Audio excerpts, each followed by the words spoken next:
ಈ ಕಾರ್ಯಕ್ರಮದ ಪ್ರಾಯೋಜಕರು ಜೈನ್ ಇರಿಗೇಷನ್ ಸಿಸ್ಟಮ್ಸ್ ಲಿಮಿಟೆಡ್, ಜಾಗತಿಕ ತುಂತುರು ಮತ್ತು ಹನಿ ನೀರಾವರಿ ಉಪಕರಣಗಳ ಉತ್ಪಾದಕರು, ಬೇಸಾಯ ತಂತ್ರಜ್ಞಾನ ನಿರೂಪಕರು ಹಾಗೂ ರೋಗರಹಿತ ಟಿಶ್ಯೂ ಕಲ್ಚರ್ ಗಿಡಗಳು. ನಮಸ್ಕಾರ ಸ್ನೇಹಿತರೆ, ಕೀಟಶಾಸ್ತ್ರದ ಪಾಠಗಳಿಗೆ ಮತ್ತೆ ನಿಮ್ಗೆಲ್ರಿಗೂ ಸ್ವಾಗತ. ಇವತ್ತಿನ ತರಗತಿನಲ್ಲಿ ನಾವು ನಮ್ಮ ಚಿಕ್ಕು ಹಣ್ಣು ಅಥವಾ ಸಪೋಟ, ಈ ಹಣ್ಣಿನ ಬಗ್ಗೆ, ಇದರಲ್ಲಿ ಬರುವಂಥ ಕೀಟಗಳ ಬಗ್ಗೆ ತಿಳ್ಕೊಳ್ಳುವಂಥ ಒಂದು ಪ್ರಯತ್ನವನ್ನ ಮಾಡೋಣ.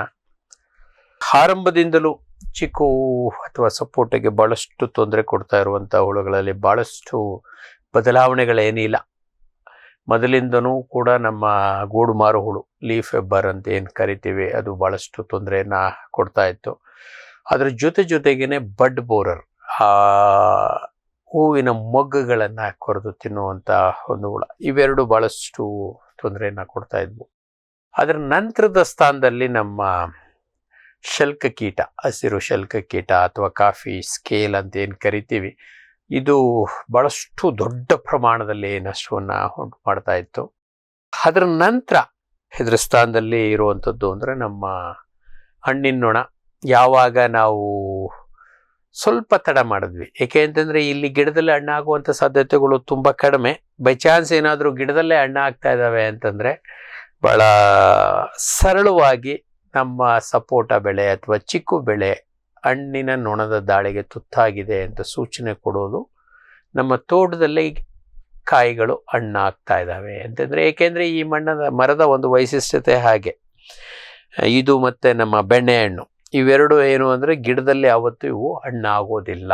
ಗಿಡದಲ್ಲೇ ಇವು ಹಣ್ಣಾಗ್ತಾ ಇದ್ದಾವೆ ಅಂತಂದರೆ ಅದರಲ್ಲಿ ಒಂದು ಕೀಟ ಬಾಧೆ ಇದೆ ಅನ್ನೋದು ಒಂದು ಪಕ್ಕಾ ಸೂಚನೆ. ಅದರ ನಂತರ ಸ್ಥಾನದಲ್ಲಿ ನಮ್ಮ ತೊಗಟೆ ಕೊರಕ. ಈ ತೊಗಟೆ ಕೊರಕ ಅಂತೂ ನಾವು ಭಾಳ ವಿವರವಾಗಿ ನಮ್ಮ ಜಾಮೂನಿನಲ್ಲಿ ಈಗಾಗಲೇ ಕಲ್ತಿದ್ದೀವಿ. ಇದರಲ್ಲೂ ಸ್ವಲ್ಪ ಅಷ್ಟೇ ನೋಡೋಣ, ಭಾಳ ವಿಶೇಷವಾಗಿ ಏನು ನೋಡೋದು ಬೇಡ. ಯಾಕೆಂದರೆ ಅದೊಂದು ಅತ್ಯಂತ ಪ್ರಮುಖವಾದಂಥ ಕೀಟ. ಇವತ್ತೇನಾದರೂ ತೋಟಗಳು ನಾವು ಕಳ್ಕೊತಾ ಇದ್ದೀವಿ, ನಮ್ಮ ಮರಗಳು ಹೋಗ್ತಾ ಇದ್ದಾವೆ, ಅದರಲ್ಲೂ ನಮ್ಮ ಆಬ್ಸೆಂಟಿ ಲ್ಯಾಂಡ್ಲಾರ್ಡ್ಗಳ ತೋಟಗಳಲ್ಲಿ ಅದು ಹೆಚ್ಚು ಹಾನಿಯನ್ನು ಮಾಡ್ತಾ ಇದೆ ಅಂದರೆ ಅದು ನಮ್ಮ ತೊಗಟೆ ಕೊರಕ.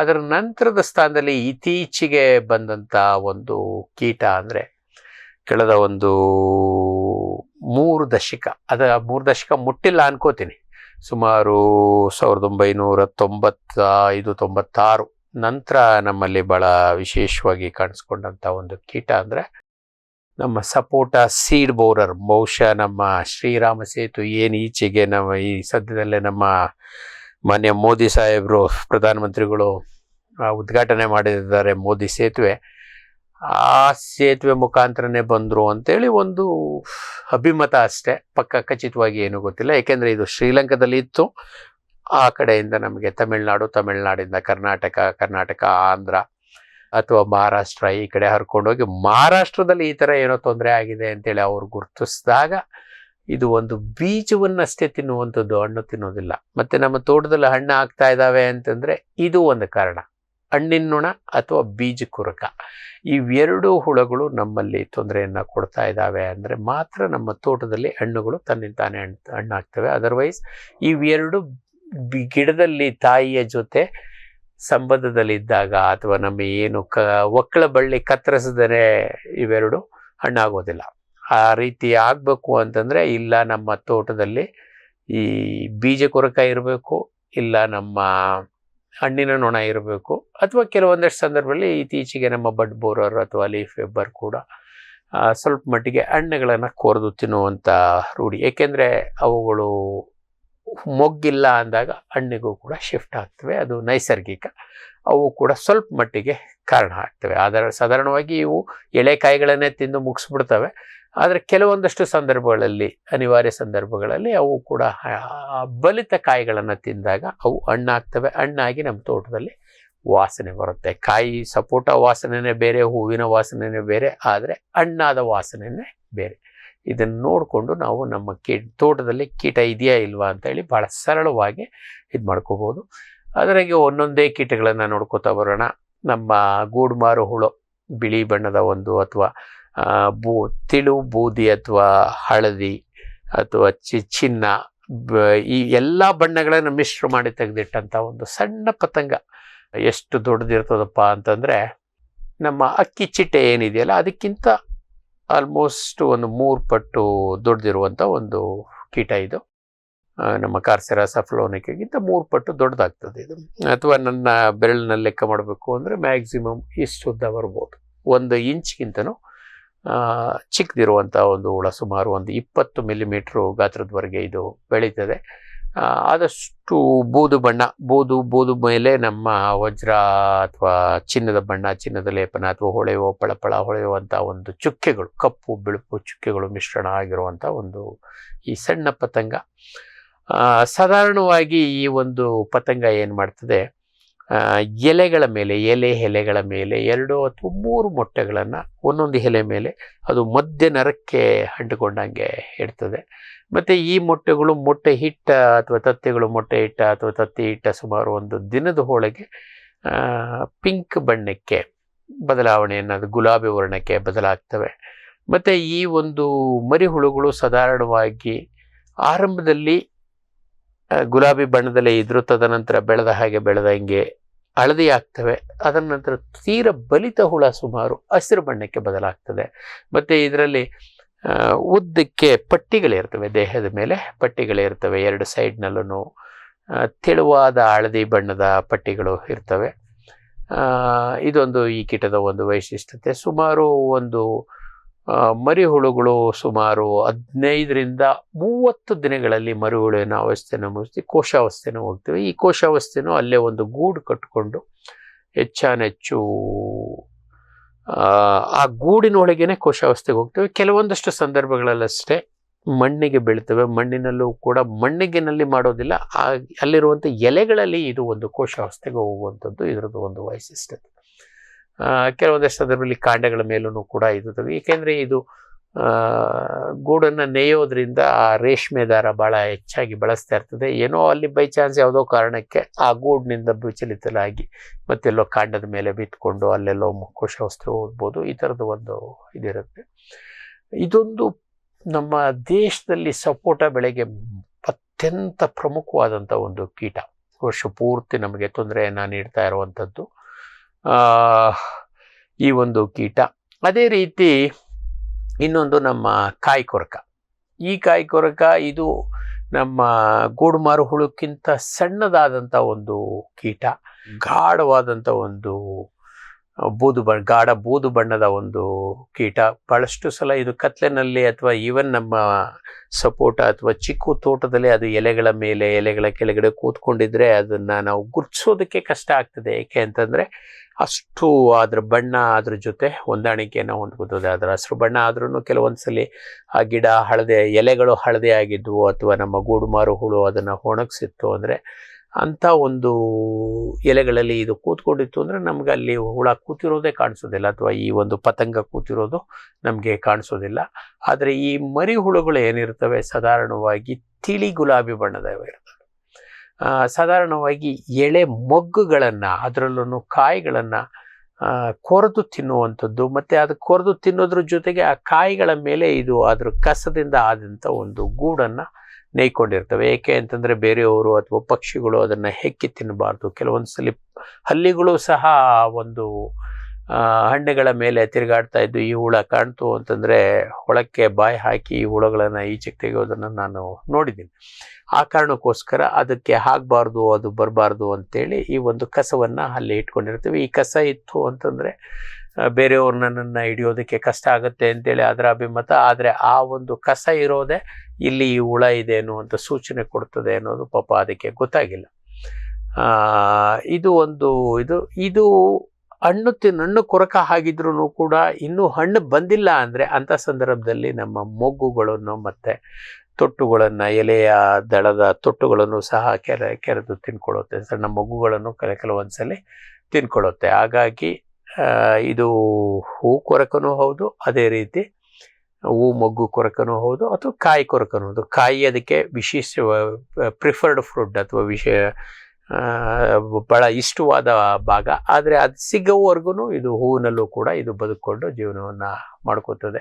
ಸುಮಾರು ಒಂದರಿಂದ ಒಂದು ತಿಂಗಳು, ಒಂದು ವಾರ, 5 ವಾರದಲ್ಲಿ 4ರಿಂದ 5 ವಾರಗಳಲ್ಲಿ ಇದು ಒಂದು ಸಂತತಿಯನ್ನು ಮುಗಿಸ್ತದೆ. ಮತ್ತು ಸಾಧಾರಣವಾಗಿ ಜುಲೈಯಿಂದ ಆಗಸ್ಟ್ ತಿಂಗಳವರೆಗೆ ಮತ್ತು ಸೆಪ್ಟೆಂಬರ್ ಮತ್ತು ಡಿಸೆಂಬರ್ ತಿಂಗಳಿನಲ್ಲಿ ಇದರ ಹಾವಳಿ ನಮಗೆ 2 ಪೀಕ್ಗಳಲ್ಲಿ ಕಾಣಿಸುತ್ತೆ. ಜೂನ್, ಜುಲೈ ಅಂದರೆ ಜುಲೈ ತಿಂಗಳಿನಲ್ಲಿ ಬಹಳ ದೊಡ್ಡ ಪ್ರಮಾಣದಲ್ಲಿ ಹಾನಿ ಮಾಡಿದ್ರೆ, ಮತ್ತು ಇನ್ನೊಂದು ಅಕ್ಟೋಬರ್ ಮತ್ತು ನವೆಂಬರ್ ತಿಂಗಳಿನಲ್ಲಿ ಇದರ ಹಾವಳಿ ತುಂಬ ಅತಿ ಹೆಚ್ಚು ಇರುತ್ತೆ. 2 ತಿಂಗಳುಗಳು ಬಿಟ್ಟರೆ ಬೇರೆ ತಿಂಗಳುಗಳಲ್ಲಿ ಇದರ ಹಾವಳಿ ಸ್ವಲ್ಪ ಕಡಿಮೆ ಇರ್ತದೆ. ವರ್ಷ ಪೂರ್ತಿ ಇದ್ರೂ ಅದರ ಹಾವಳಿ ಕಾಣೋದಿಲ್ಲ. ಅದಕ್ಕೆ ಇನ್ನೊಂದು ಪ್ರಮುಖ ಅಂಶ ಏನು ಅಂದರೆ ಹಣ್ಣುಗಳು, ಆ ಪ್ರಮಾಣದ ಹಣ್ಣುಗಳು ಅವಕ್ಕೆ ಸಿಗೋದಿಲ್ಲ. ಮೇ ಬಿ ಹಣ್ಣುಗಳು ಜಾಸ್ತಿ ಆದಾಗ ಇವುಗಳ ಸಂಖ್ಯೆ ಜಾಸ್ತಿ ಆಗ್ತದೆ. ಇದು ಈ ಒಂದು ಕೀಟದ ಒಂದು ವೈಶಿಷ್ಟ್ಯತೆ.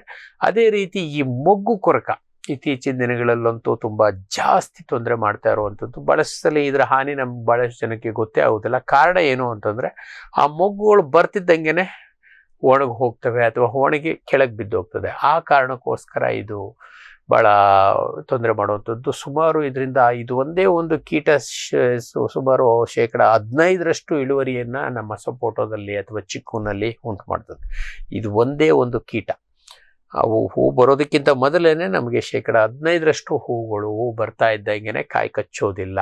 100 ಹೂಗಳು ಬಿಟ್ಟಿದ್ದಾವೆ ಅಂದರೆ ನಮ್ಮ ಗಿಡದಲ್ಲಿ 15 ಹೂಗಳು ಕಾಯಿ ಕಚ್ಚಲಿಲ್ಲ ಅಂತಂದರೆ ಅದಕ್ಕೆ ಕಾರಣ ಇದು ಒಂದೇ ಒಂದು ಕೀಟ. ಇದು ಒಂದು ಅತ್ಯಂತ ಸಣ್ಣವಾದಂಥ ಒಂದು ಬಿಳಿ ಮತ್ತು ಬೂದಿ ಬಣ್ಣ ಮಿಶ್ರಿತವಾದಂಥ ಒಂದು ಸಣ್ಣ ಪತಂಗ. ಇದು ಅಷ್ಟೇ 1 ತಿಂಗಳಲ್ಲಿ ಇದರ ಜೀವಿತಾವಧಿಯನ್ನು ಮುಗಿಸುವಂಥದ್ದು.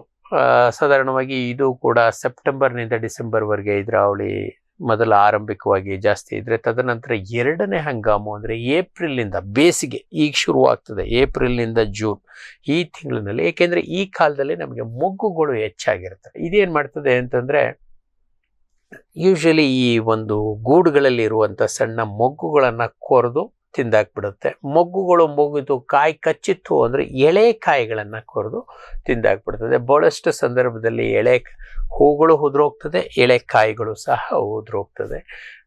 ಹೂಗಳಲ್ಲದೇನೂ ಕೂಡ ಇದು ಕಾಯಿಗಳನ್ನು ನಷ್ಟ ಮಾಡೋದ್ರಿಂದ ಭಾಳಷ್ಟು ಸಂದರ್ಭಗಳಲ್ಲಿ ನಮಗೆ ಗಣನೀಯವಾದ ನಷ್ಟ ಈ ಒಂದು ಕೀಟದಿಂದ ಆಗ್ತದೆ. ಮತ್ತು ಭಾಳಷ್ಟು ಸಂದರ್ಭಗಳಲ್ಲಿ ಎಲೆಗಳ ಮೇಲೆ ಅಥವಾ ಕೆಲವೊಂದಷ್ಟು ಸಂದರ್ಭಗಳಲ್ಲಿ ನೆಲದ ಮೇಲೂ ಕೂಡ ನಾವು ಇದರ ಹಿಕ್ಕೆಗಳನ್ನು ಭಾಳ ಸರಳವಾಗಿ ಗುರುತಿಸ್ಬೋದು. ಎಲೆಗಳ ಮೇಲೆ ಏನಾದ್ರೂ ಹಿಕ್ಕೆಗಳು ನಮಗೆ ನೋಡಲಿಕ್ಕೆ ಕಾಣಿಸ್ತದೆ ಅಂತಂದರೆ ಅದು ಇದು. ಕೆಲವೊಂದಷ್ಟು ಸಂದರ್ಭಗಳಲ್ಲಿ ಈ 3-4 ಮೊಗ್ಗುಗಳಲ್ಲಿ ಇದು ತಿಂತಾ ಇದ್ದಾಗ ಆ 2-3 ಮೊಗ್ಗುಗಳನ್ನು ಕೂಡ ಇದು ನೇಯ್ಕೊಳ್ಳುತ್ತೆ. 2-3 ಮೊಗ್ಗುಗಳನ್ನು ಒಟ್ಟಿಗೆ ನೇಯ್ದು ಸಂಪೂರ್ಣವಾಗಿ ಅವುಗಳನ್ನು ತಿಂದಾಕುವಂಥ ಒಂದು ವೈಶಿಷ್ಟ್ಯತೆಯನ್ನು ಈ ಮೊಗ್ಗು ಕೊರಕ ಉಂಟು ಮಾಡಿಕೊಂಡಿದೆ. ಮತ್ತು ಇತ್ತೀಚಿನ ದಿನಗಳಲ್ಲಿ ಭಾಳಷ್ಟು ಮುನ್ನೆಲೆಗೆ ಬರ್ತಾ ಇರುವಂಥದ್ದು, ಅದರಲ್ಲೂ ಪ್ರಮುಖವಾಗಿ ನಮ್ಮ ಮಲೆನಾಡಿನ ಪ್ರದೇಶಗಳಲ್ಲಿ ಅಥವಾ ಮಲೆನಾಡಿಗೆ ಅಂಟಿಕೊಂಡಿರುವಂಥ ಪ್ರದೇಶಗಳಲ್ಲಿ ಹೆಚ್ಚಾಗಿ ಮುನ್ನೆಲೆಗೆ ಬರ್ತಾ ಇರುವಂಥ ಇನ್ನೊಂದು ಕೀಟ ಅಂದರೆ ನಮ್ಮ ಎಲೆ ಮುದುರು ಕೀಟ. ಇದು ಒಂದೇ ಒಂದು ಎಲೆಯನ್ನು ಮಧ್ಯ ನರದಲ್ಲಿ ಹಿಡ್ಕೊಂಡು ಆ ಅಂಚುಗಳಿಂದ ಹೊಲಿದು ತೆಗೆದು ಒಳಗಡೆ ಕೆರೆದು ತಿನ್ನುತ್ತೆ. ಇದ್ರ ಬಗ್ಗೆ ವಿಶೇಷವಾಗಿ ತಾವು ಗಮನವನ್ನು ವಹಿಸಬೇಕು. ಅದರಲ್ಲೂ ಪ್ರಮುಖವಾಗಿ ನಮ್ಮ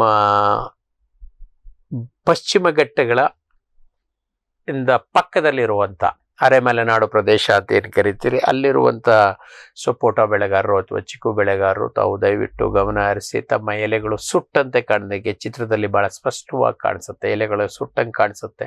ಆ ಸುಟ್ಟದ್ದು ಯಾಕೆ ಅಂತೇಳಿ ಭಾಳ ಹತ್ರದಿಂದ ಹೋಗಿ ನೋಡಿದ್ರೆ ಆ ಒಂದು ಎಲೆನ ಹೀಗೆ ನೇಯ್ದಿರುತ್ತೆ, ಹಂಚುಗಳು ಅಂಟ್ಕೊಂಡಿದ್ದು ಒಳಗಡೆ ಅದನ್ನು ಕೆರೆ ತಿನ್ನುತ್ತೆ. ಯೂಶಲಿ ಒಂದು ಎಲೆನಲ್ಲಿ ಒಂದು ಮರಿ ಉತ್ಪನ್ನ ಆಗುತ್ತೆ. ಇದು ಒಂದು ಇತ್ತೀಚೆಗೆ ಹೆಚ್ಚಾಗ್ತಾ ಇರುವಂಥದ್ದು. ಇವೆಲ್ಲ ಮೊದಲು ಇದ್ವು, ಆದರೆ ಇತ್ತೀಚೆಗೆ ಅದರ ಗಮನ ಅಥವಾ ಸಂಖ್ಯೆ ಜಾಸ್ತಿ ಆಗ್ತಾ ಇದೆ. ಹಾಗಾಗಿ ಅದನ್ನು ಇದು ಮಾಡ್ಕೊಳ್ಳಿ.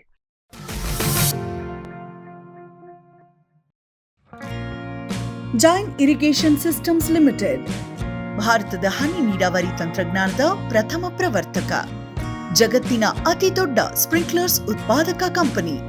ಸಂರಕ್ಷಿತ ಕೃಷಿಯಲ್ಲಿ ಹಸಿರು ಮನೆಗಾಗಿ ಮಿಸ್ಟರ್, ಫಾಗರ್, ಫ್ಯಾನ್ ಮತ್ತು ಪ್ಯಾಡ್ ಹಾಗೂ ನೆರಳು ಮನೆ.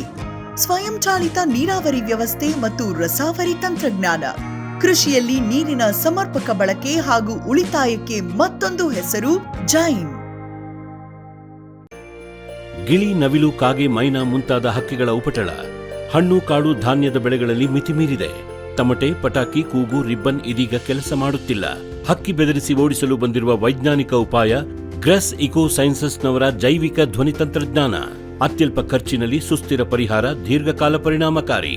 ದಾಳಿಂಬೆ, ಸೀಬೆ, ಮಾವು, ಚಿಕ್ಕು ಇತ್ಯಾದಿಗಳನ್ನು ಪ್ರಾಣಿ ಪಕ್ಷಿಗಳಿಂದ ರಕ್ಷಿಸಿಕೊಳ್ಳಿ. ಗ್ರೆಸ್ eco sciences. Barrix hunter pheromone ಟ್ರಾಪ್ಸ್ನೊಂದಿಗೆ ರೇನೋಸಾರಸ್ ದುಂಬಿ ಮತ್ತು ಕೆಂಪು ಮೂತಿ ಹುಳುಗಳಿಂದ ತೆಂಗು, ತಾಳೆ, ಅಡಿಕೆ ಮರಗಳ ಸಂರಕ್ಷಣೆ. ತರಕಾರಿ ಮತ್ತು ಹಣ್ಣಿನ ಬೆಳೆಗಳಲ್ಲಿ ಹಣ್ಣಿನ ನೊಣಗಳ ನಿಯಂತ್ರಣಕ್ಕೆ ಬ್ಯಾರಿಕ್ಸ್ ಕ್ಯಾಚ್ ಫ್ರೂಟ್ ಫ್ಲೈ ಹಾಗೂ ವೆಜಿಟೇಬಲ್ ಫ್ಲೈ ಟ್ರ್ಯಾಪ್. ರಸ ಹೀರುವ ಕೀಟಗಳನ್ನು ಹಿಡಿಯಲು ಬಣ್ಣದ ಕ್ರೋಮ್ಯಾಟಿಕ್ ಸ್ಟಿಕ್ಕಿ ಟ್ರ್ಯಾಪ್ಸ್. ಪೇಟೆಂಟ್ ಹೊಂದಿದ ತಂತ್ರಜ್ಞಾನ, ದೀರ್ಘಕಾಲದವರೆಗೂ ಬಾಳಿಕೆ. ಕೀಟನಾಶಕಗಳಿಗೆ ಪರ್ಯಾಯ, ಪರಿಸರಕ್ಕೆ ಪೂರಕ. ಸುಸ್ಥಿರ ಸಾವಯವ ಕೃಷಿಗಾಗಿ ಬ್ಯಾರಿಕ್ಸ್. ಮಂಗ, ಹಂದಿ, ಕಾಡೆಮ್ಮೆ, ಜಿಂಕೆ, ಆನೆ ಮುಂತಾದ ವನ್ಯಪ್ರಾಣಿಗಳ ಕಾಟದಿಂದ ಬೇಸತ್ತಿದ್ದೀರಾ? ಚಿಂತಿಸಬೇಡಿ. ಗ್ರಾಸ್ ಇಕೋ ಸೈನ್ಸಸ್ ನವರ ಜೈವಿಕ ಧ್ವನಿ ತಂತ್ರಜ್ಞಾನ ನಿಮ್ಮ ನೆರವಿಗಿದೆ. ಕಾಫಿ, ಕೋಕೋ, ತೆಂಗು, ಅಡಿಕೆ, ದಾಳಿಂಬೆ, ಬಾಳೆ, ಹೂ, ಹಣ್ಣು, ತರಕಾರಿ, ಭತ್ತ, ಕಬ್ಬು ಬೆಳೆ ಸಂರಕ್ಷಿಸಿ. ಅಂತಾರಾಷ್ಟ್ರೀಯ ತಂತ್ರಜ್ಞಾನ, ಕೈಗೆಟುಕುವ ಬೆಲೆ. ಏರ್ಪೋರ್ಟ್ ಅಳವಡಿಸಿದ ತಂತ್ರಜ್ಞಾನ ಈಗ ನಿಮ್ಮ ತೋಟ ರಕ್ಷಣೆಗೆ ಗ್ರಾಸ್ ಎಕೋ ಸೈನ್ಸಸ್. ಜೈನ್ಸ್ ಜಗತ್ತಿನ ಅತಿದೊಡ್ಡ ಅಂಗಾಂಶ ಕೃಷಿ ಪ್ರಯೋಗಾಲಯ ಹಾಗೂ ಟಿಸಿ ಗಿಡಗಳ ಉತ್ಪಾದಕರು. ಸಮೃದ್ಧ ಇಳುವರಿಗೆ ಜೈನ್ ಜೀನೇನ್, ಯಾಲಕ್ಕಿ, ನೇಂದ್ರನ್ ಹಾಗೂ ಕೆಂಪು ಬಾಳೆ ಸಸಿಗಳು, ದಾಳಿಂಬೆ, ಭಗವತಳಿಯ ರೋಗಮುಕ್ತ ಸಸಿಗಳು, ಲಕ್ನೋ 49 ಪೇರಳೆ, ಸ್ಟ್ರಾಬೆರಿ ಇತ್ಯಾದಿ ಗಿಡಗಳು ಯೋಗ್ಯ ಬೆಲೆಯಲ್ಲಿ. ಅಂಗಾಂಶ ಕೃಷಿಯ ಜಾಗತಿಕ ಬ್ರ್ಯಾಂಡ್ ಜೈನ್.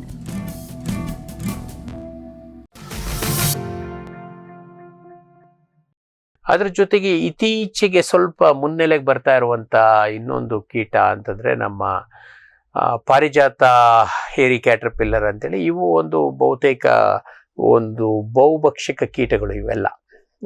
ಇದು ಕೂಡ ತಮ್ಮ ತೋಟದಲ್ಲಿ ಬರ್ತಾ ಇದೆ ಅಂತಂದ್ರೆ ದಯವಿಟ್ಟು ಗಮನಿಸಿ ನಮ್ಮ ಗಮನಕ್ಕೆ ತನ್ನಿ. ಯಾಕೆಂತಂದ್ರೆ ಇದು ನಿರ್ವಹಣೆಗೇನು ತೊಂದರೆ ಇಲ್ಲ. ಯಾವುದೇ ಒಂದು ಸಂಪರ್ಕ ಕೀಟನಾಶಕ ಸಿಂಪಡಿಸಿದ್ರು ಬಹಳ ಸರಳವಾಗಿ, ಏಕೆಂದ್ರೆ ಎಲೆಗಳ ಮೇಲೆ ಅವು ತಿಂತಾ ಇರೋದ್ರು ಬಹುತೇಕ ಸಂದರ್ಭಗಳಲ್ಲಿ ಅವು ಗುಂಪಾಗಿ ಇರ್ತವೆ. ಆ ಕಾರಣಕ್ಕೋಸ್ಕರ ನಿರ್ವಹಣೆ ಮಾಡೋದೇನು ಅಷ್ಟು ತೊಂದರೆ ಇಲ್ಲ. ಮತ್ತೆ ಇವು ನಿಶಾಚಾರಿಗಳು. ಹಗಲು ವೇಳೆ ಇದು ಕಾಂಡದ ಮೇಲೆ ನಿದ್ರೆ ಮಾಡ್ತಾ ಇರ್ತವೆ. ಆ ಕಾರಣಕ್ಕೋಸ್ಕರ ಇವುಗಳ ನಿರ್ವಹಣೆ ಏನಂತ ದೊಡ್ಡ ಸಾಹಸವೇನಲ್ಲ, ತಲೆ ಕೆಡಿಸ್ಕೊಳ್ಳೋದು ಬಹಳ ಸರಳವಾದದ್ದು.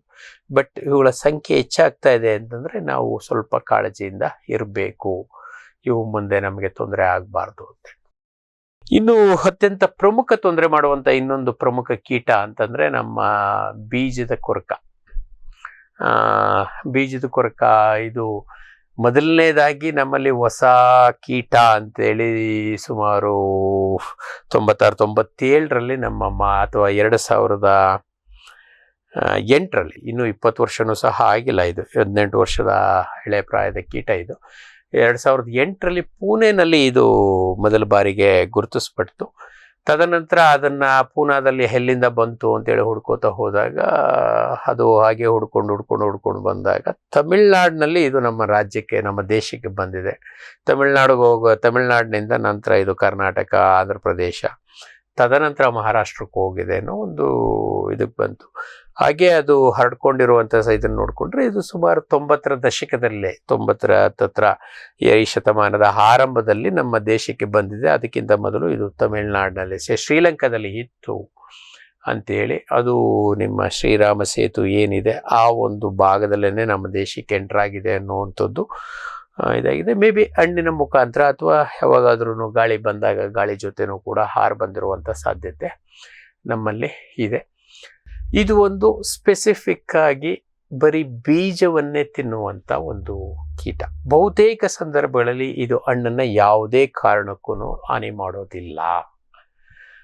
ಕೆಲವೊಂದಷ್ಟು ಸಂದರ್ಭಗಳಲ್ಲಿ ಹಣ್ಣು ಬೀಜ ಒಳಗಡೆ ಕೆಟ್ಟು ಅಂದಾಗ ಅವಾಗ ಹಣ್ಣು ಕಳಿಯೋದಕ್ಕೆ ಶುರುವಾಗುತ್ತೆ. ಹಾಗಾಗಿ ಗಿಡದಲ್ಲೇ ಹಣ್ಣು ಆಗ್ತಾ ಇದೆ, ನಾವು ತೋಟಕ್ಕೆ ಹೋದಾಗ ಸಪೋಟ ಹಣ್ಣಿನ ವಾಸನೆ ನಮಗೆ ಬರ್ತಾ ಇದೆ, ಕಳಿತ ಹಣ್ಣಿನ ವಾಸನೆ ಬರ್ತಾ ಇದೆ ಅಂದರೆ ಅಲ್ಲಿ ಈ ಹುಳ ಇರಬೇಕು, ಬೀಜ ಕೊರಕ ಇರ್ಬೋದು ಅನ್ನೋದು ಭಾಳ ಸರಳವಾಗಿ ನಾವು ಗಮನಿಸ್ಕೋಬೋದು. ಸಾಧಾರಣವಾಗಿ ಈ ಒಂದು ಬಲಿತ ಮರಿಹುಳು ಏನು ಮಾಡುತ್ತೆ, ಬೀಜದಲ್ಲಿ ಯಾವುದೇ ಕಾರಣಕ್ಕೂ ಕೋಶಾವಸ್ಥೆಗೆ ಹೋಗೋದಿಲ್ಲ. ಕೋಶಾವಸ್ಥೆಗೆ ಹೋಗೋದಕ್ಕಿಂತ ಮೊದಲೇ ಮೇಲ್ಗಡೆ ಆ ತೊಟ್ಟಿನ ಕಡೆನಲ್ಲೇ ಇದು ಒಂದು ಸರಳವಾದ ರಂಧ್ರವನ್ನು ಮಾಡಿಕೊಂಡು, ಅಂದರೆ ಒಳಗಡೆ ತಿರುಳಿಗೇನೂ ತೊಂದರೆ ಆಗೋದಿಲ್ಲ. ಬಹುತೇಕ ಸಂದರ್ಭಗಳಲ್ಲಿ ತಿರುಳು ಚೆನ್ನಾಗೇ ಇರುತ್ತೆ, ಹಣ್ಣು ಸಹ ಚೆನ್ನಾಗಿರುತ್ತೆ. ಆದರೆ ಒಂದೇನಪ್ಪ ಅಂತಂದರೆ ಅದರಿಂದ ಆ ರಂಧ್ರವನ್ನು ಏನು ಮಾಡ್ಕೊಂಡು ಹೋಗ್ತದೆ, ಆ ರಂಧ್ರದಲ್ಲಿ ಸೆಕೆಂಡ್ರಿ ಇನ್ಫೆಕ್ಷನ್ ಆಗಿ ಭಾಳಷ್ಟು ಸಲ ನಮ್ಮ ಹಣ್ಣು ಕೊಳ್ತೋಗುವಂಥ ಸಾಧ್ಯತೆಗಳು ಹೆಚ್ಚು. ಮತ್ತು ಇವತ್ತಿನ ದಿನಗಳಲ್ಲಿ ನಾವು ಹಣ್ಣಿನ ಗುಣಮಟ್ಟ ಅಥವಾ ಆರೋಗ್ಯದ ಬಗ್ಗೆ ವಿಶೇಷ ಕಾಳಜಿ ವಹಿಸೋದ್ರಿಂದ ಇವತ್ತಿನ ಮಾರುಕಟ್ಟೆನಲ್ಲಿ ಇದರದ ಮೌಲ್ಯ ಕಡಿಮೆ ಆಗುವಂಥ ಸಾಧ್ಯತೆ ಇರೋದರಿಂದ ಇದು ತೊಂದರೆಯನ್ನು ಉಂಟು ಮಾಡ್ತದೆ. ಭಾಳಷ್ಟು ಸಲ ಇದು ಏನು ಮಣ್ಣಿಗೆ ಬಿದ್ದು ಎಲೆಗಳ ಮಣ್ಣಿನ ಮೇಲೆ ಇರುವಂಥ ಕಸ ಕಡ್ಡಿನಲ್ಲಿ ಇದು ಕೋಶಾವಸ್ಥೆಗೆ ಹೋಗ್ತದೆ. ಮಣ್ಣಿನಲ್ಲಿ ಇದು ಯಾವತ್ತೂ ಕೋಶಾವಸ್ಥೆಗೆ ಹೋಗೋದಿಲ್ಲ. ಅದೊಂದು ವೈಶಿಷ್ಟ್ಯತೆ ಈ ಒಂದು ಕೀಟಕ್ಕೆ. ಮಣ್ಣಿಗೆ ಬಿದ್ದ ಮೇಲೆ ಮಣ್ಣಿನ ಮೇಲಿರುವಂಥ ಎಲೆ ಕಡ್ಡಿ ಕಸ ಇವುಗಳನ್ನು ಒಂದು ಮಾಡಿಕೊಂಡು ಅದರೊಳಗೆ ಇದು ಕೋಶಾವಸ್ಥೆಗೆ ಹೋಗ್ತದೆ. ಹಾಗಾಗಿ ಇದು ಒಂದು ಬೀಜವನ್ನೇ ಹಾನಿ ಮಾಡುವಂಥ ಕೀಟಗಳು. ಇನ್ನು ನಮ್ಮ ಶಲ್ಕ ಕೀಟ ಇದ್ರ ಬಗ್ಗೆ ನಾವು ಈಗಾಗಲೇ ಭಾಳಷ್ಟು ಬೆಳೆಗಳಲ್ಲಿ ಕಲ್ತಿರ್ಬೋದು. ಆದ್ರೂ ಇನ್ನೊಂದು ಸಲ ಬೇರೆ ಯಾವುದೋ ಇದರಲ್ಲಿ ಒಂದು ಬಹುಭಕ್ಷಕ ಕೀಟಗಳ ನಿರ್ವಹಣೆಗೆ ನಾವು ಇದನ್ನು ತಿಳ್ಕೊಳ್ಳೋಣ. ಅದೇ ರೀತಿ ನಮ್ಮ ತುಪ್ಪಳ ಕೀಟನೂ ಸಹ ನಮ್ಮ ಈ ಒಂದು ಸಪೋಟ ಗಿಡಕ್ಕೆ ಅವಾಗವಾಗ ತೊಂದರೆಯನ್ನು ಕೊಡ್ತಾ ಇರ್ತದೆ. ಮತ್ತು ಈಗಾಗಲೇ ನಾವು ನಮ್ಮ ತೊಗಟೆ ಕೊರಕವನ್ನು ಜಾಮೂನಿನಲ್ಲಿ ವಿಶೇಷವಾಗಿ ಕಲ್ತಿದ್ದೀವಿ. ಇಲ್ಲೂ ಅಷ್ಟೇ ಅದರ ನಿರ್ವಹಣೆಗೆ ಏನು ಮಾಡಬೇಕು ಅಂದರೆ ಜನರಲ್ ಪ್ರಾಕ್ಟೀಸ್ನಲ್ಲಿ ಅದನ್ನು ಹೇಳ್ತೀನಿ. ಅದ್ರ ಬಗ್ಗೆ ಈಗ ವಿಶೇಷವಾಗಿ ಇದು ಮಾಡ್ಕೊಳ್ಳೋದು ಬೇಡ. ಹೀಗೆ ನಮ್ಮ ಈ ಪ್ರಮುಖ ಕೀಟಗಳಾದ ಹಣ್ಣು ಕೊರಕ, ಗೂಡು ಮಾರು ಹುಳು ಮತ್ತು ನಮ್ಮ ಬೀಜ ಕೊರಕ ಇವುಗಳನ್ನು ವಿಶೇಷವಾಗಿ ಗಮನದಲ್ಲಿ ಇಟ್ಕೊಂಡು ಈ ನಿರ್ವಹಣಾ ಕ್ರಮಗಳು ಏನು ತಗೋಬೇಕು ಅನ್ನೋದ್ರ ಬಗ್ಗೆ ಗಮನ ಹರಿಸೋಣ. ಪ್ರಮುಖವಾಗಿ ಇವುಗಳ ನಿರ್ವಹಣೆ ಮಾಡೋದಕ್ಕೆ ಒಂದು ಸ್ವಚ್ಛತೆಯನ್ನು ನಾವು ಕಾಪಾಡ್ಕೋಬೇಕು.